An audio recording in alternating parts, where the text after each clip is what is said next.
Welcome, ladies and gentlemen, my dear tricksters, in Patch Notes 1.04 with Charlatan. No bullshit, straight up fact.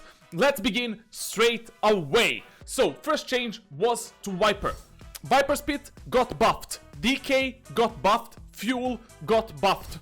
Basically, VIPER's Pit max time outside of her ultimate before it collapses has been changed from 5 to 15 seconds. So basically, now you have more time to maneuver around the VIPER's Pit in order to bamboozle your enemies. Basically, you can use it on one bomb site. For example, you're holding A bomb site, and you use it to trick your enemies to go into B bomb site. And then you rotate. As soon as you do the ultimate, you can rotate and you can pull out a fast push from the enemies on B bomb site. VIPER can hold the ability key to drop her ultimate earlier. Enemies in VIPER's Pit have their minimap obscured. Same way like the Omen flash works. That's how the VIPER ultimate now works. Like it totally bamboozles your minimap and do not provide minimap detection to their allies. If you see the VIPER in her ultimate, your teammates don't know where she is unless you give them the call inside of the game with communications with in-game comms. They increase the brightness of the red enemy glow at the edge of VIPER's near sight. So basically, VIPER can now easily spot enemies inside of the pit. Pit is now very viable ability, very useful ability. It can still be countered by Sova and some other detection tools, but overall, really huge buff, really good buff. DK, enemy DK per second increased from 10 to 15 from all sources. After exiting VIPER's smoke, enemy DK sustains for 2.5 seconds before starting to fade. Basically, now you lose your HP while standing, your HP and armor while staying in VIPER smoke and VIPER screen and VIPER ultimate, any VIPER ability.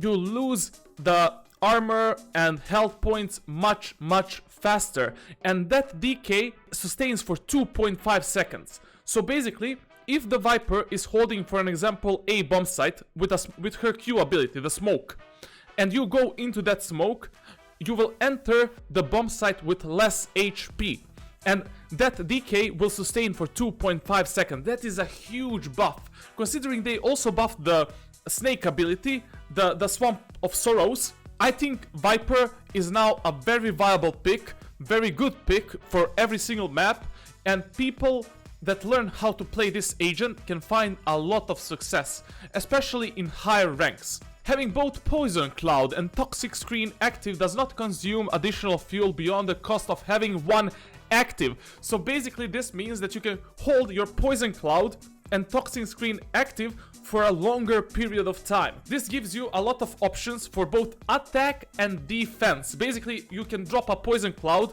on, for example, a B long at, let's say, split. You activate that Poison Cloud, and for 10 seconds, enemies will kind of be scared. Should I push this ability? Should I not push? Like, you can hold a bomb site without even being on that bomb site.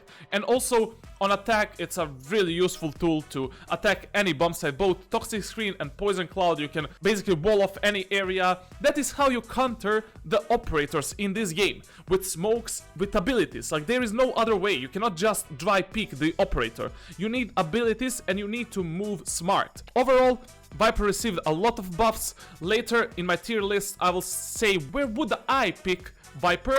Raze kinda got nerfed a bit. Basically, her showstopper ultimate cost has been changed from 6 to 7 ult points. In my opinion, it's not that big of a nerf.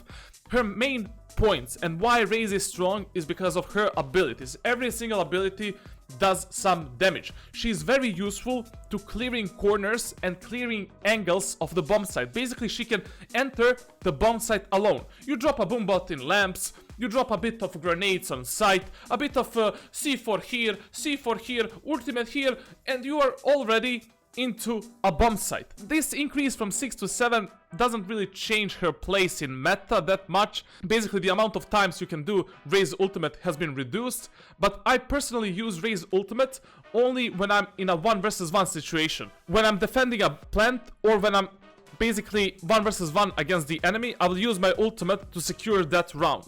Or when I'm entering a bomb site for my teammates and I need to trade, or basically I use the ultimate mainly for trading with enemies. Brimstone got a bit of nerf and a bit of buff. Orbital Strike ultimate cost has been changed from 6 to 7. I really applaud this change because this is one of the strongest post-plant ultimates. There is no counter to this ultimate. This is a really good change. It's not a big nerf, but good enough that Brimstone doesn't have the stupid ultimate every single time they plant the bomb. Steam Beacon no longer buffs enemies. Good change again, a bit of a buff for him, and no longer shows its effect radius to enemies. This is both a buff and a nerf because with Steam Beacon you can kinda bait the enemies to peek one side while you're on the other side, and now you cannot do that, but whatever. Like in Immortal and Radiant rank, people will never fall for that trick. Generally, Brimstone has been just fine-tuned a bit, adjusted. He is still one of the strongest control agents in this game. Weapons have been updated a bit.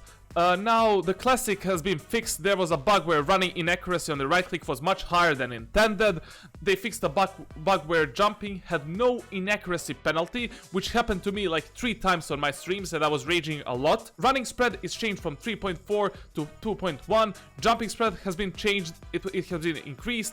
Walking spread has been also increased, and they added a 10% bonus to accuracy when crouching and stationary.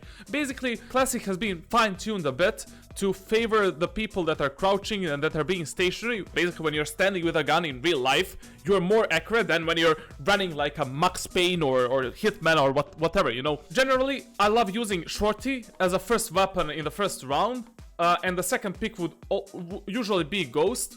And then the third pick would be the Classic if I really need to buy, if I'm playing Sage for example, I buy Armor, Classic and her ability. HUD and UI. Replace the previous weapon stats text build in a pre-round shop with an easier to compare graphical representation of stats. Now you can see accurately every information about every weapon, how strong it is, how much damage it deals, what is the wall penetration. It's much more clearer, a lot of more information. It's really good change. Elder Flame skins have finally been adjusted a bit, adjusted the volume on the Elder Flame operator equip animation. Basically, when you equip Elder Flame skin in your fucking hands, it screams in your ears like a motherfucking hell. I don't hear the enemy footsteps, I don't hear the enemies. That is not esports, that is counter blocks Roblox offensive, and I wanna play esports Valorant, please.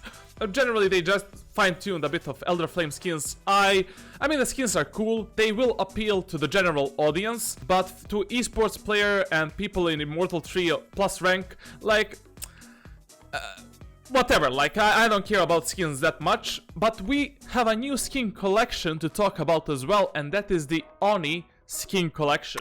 They also updated a bit of performance here and there, minor rendering performance fixes, gun pickup targeting and Sage ultimate targeting has been unified with ally character highlights, saving VRAM and GPU performance, which is good for low tier as well as high tier PCs, why not? From bugs fixes, they fixed 11 total fixes, including issues with Reyna, Brimstone Breach and the Marshal. They basically fixed with Reyna, when you look at soul orbs, and activate them to heal yourself. Now you don't have to look at those soul orbs, you can look away and you can get healed as well. They fixed a lot of Brimstone one-way smokes, they fixed a Breach aftershock. Quality of life replaced Reyna's voiceover for Italian and Mexico Italiano, mamma mia spaghetti. Okay, basically this patch was a small patch, but it had a lot of impact on the overall Asian tier list in my opinion. So they featured a new skin collection called the Oni Skin Collection. Basically, it's a samurai themed, Japanese themed skin collection. I don't know, maybe Chinese. I think they're going for that Japanese samurai look. I don't know, like, I'm not expert in Asian culture whatsoever. But I think personally that this collection is much better than the Dragon Elder Flame collection. I know I'm gonna get a lot of shit for saying this, but it is just my personal opinion. You don't have to fucking agree with me, nor I care if you agree with me. That is my opinion. And I personally love it, because they featured a lot of guns that I actually play. They have this very cool Shorty. This skin looks cool, the animations of these skins are extremely good. Then finally a BUCKY skin. and finally a Oni Phantom skin. Finally, Phantom gets some love. This banner, this card is okay, like nothing too special. I think the Elder Flame one was much better. And this little buddy is, it's cool, it's okay. I feel that buddy on the Elder Flame skins was much better. This spray is sick, and generally speaking, for the money that you're paying for like 7,100 credits, which is around, that is around 60 euros, I think you get a lot of cool stuff, like also the animations look really sick. So basically you can see here the VFX level 2, VFX level 3, like the animations are pretty cool in my opinion. It's basically suited for Valorant, like it's not something over the top, but it's cool, it's cool for people that love this type of thing, you know, this type of skins. Like also the finisher looks god damn sick. Basically Shao Kahn comes from the dead and destroys your enemy. Really good, really sick finisher. And also this gold and black. Oh, this looks so good. This is mainly for the Sage. Let's not kid ourselves. This is basically skin made for the Sage mains, and yeah. I will buy 100% Bucky and Shorty and Phantom as well. But I think I'm not gonna buy the knife because knife is kinda meh. Like it's nothing. They could have made something more better, like for example katana or some samurai sword, or that would be sick to be honest. That is actually a really good idea. Riot Games, if you make a samurai sword or any type of sword in this game, I'm gonna buy it 100%. 100%. This is my humble Patch Notes 1.04 review and breakdown for you, my dear friends. If you want to get coaching and if you want to hang out with me, you can check my Discord channel. I'm always there for you. You can also, of course, subscribe to YouTube, follow me on Twitch. That is no-brainer. You need to follow me in this journey. You need to join the Tricksters army. Are we the army? Nah, we are just Tricksters. We are just Tricksters. Come on, we are not an army. And also follow me on Twitter for some banter and really stupid jokes that will get me banned on Twitch, YouTube, and Twitter in future. Definitely. Like I have a lot of edgy jokes here and there, and I'll get banned 100% at one point. So it doesn't really matter. You follow me while I'm still alive. You know, follow me while I'm still alive. I'm yours, one and only, Warden of the Tricksters community. Thank you for watching, and cut!